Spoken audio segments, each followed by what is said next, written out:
Good morning. I decided to go to the church, not really knowing what to expect.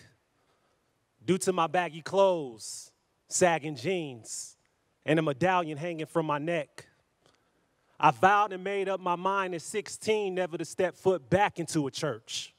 Because last time I did, they were so offended on what I was wearing that nobody recognized my pain and hurt. And that hurt. Because I thought church was a place I can visit and not go wrong. But when I went, nobody greeted me. So immediately I felt I didn't belong. Maybe it was the hood I wore over my head, or possibly the smell of alcohol on my breath. Maybe it was because everybody else was saved and I was still, quote unquote, living by the flesh. That day I had a lot of things on my chest, but I decided just to hold it all inside. Because I sat alone in that back row with nobody on my left or my right side. And the people that sat in front of me took a glance and moved up another row. I even heard a parent tell their child not to look in my direction in a tone that they thought was low. But I heard it, and it added to the pain and hurt I had before I came. I felt rejected, unwanted, hated while they were all standing up there praising Jesus' name. It was then I thought my grandmother lied when she sat up there and told me that God was love and how you a new creature in Jesus once you've been washed by his blood. But the truth was, I didn't see anything different in the church than what I seen in the streets. Like people walking right by you with their nose in the air, choosing not to speak.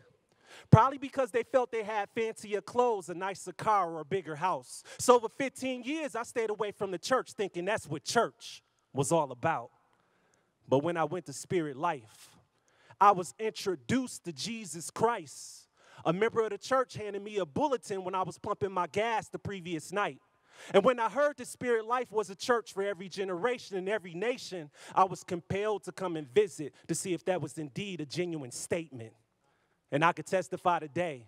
I now know what my grandmother was certain of when she sat up there and told me when I was a child that day that God is love. Because I can feel his remarkable presence and his love manifested in that church. And no matter what I wore, past sins that I did, or the color of my skin, God let me know there just how much that I'm worth. For years, I've been trying to fill a void that only Jesus can fill. And I'd like to thank the pastors of my church for helping me realize that God is so real. For the exchange, I want to give my life.